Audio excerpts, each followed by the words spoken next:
তাৰমানে টিকিচকে যে খং উঠে ইয়াৰ এটা কাৰণ আছে বাপা তাৰমানে পূৰ্ব জন্মৰ 20% সংস্কাৰ জীৱৰ দেহত আহি যায়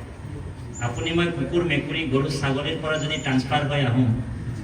তো সেই 20% সংস্কাৰ আমাৰ থাকি যায় ভাই সেইকাৰণে তেওঁ মানে সৰ্পৰজনীত যদি থাকে এই নামঘৰতো কিছুমান ভকতৰ চাব অকণমানতে টিকিচকে খং উঠে তেনেহ'লে গম পাই যাব যে এইজন সৰ্পৰজনীত আছিলে বুলি বুজি পাইছে এই সংস্কাৰটো অকণমান হ'লেও থাকে মানে আৰু মানুহে কিয় সৰ্বভোজী হয় ইয়াৰ এটা কাৰণ আছে এতিয়া সৰ্বভোজী হোৱাৰ কাৰণ এইটোৱে যে মানুহে প্ৰত্যেকটা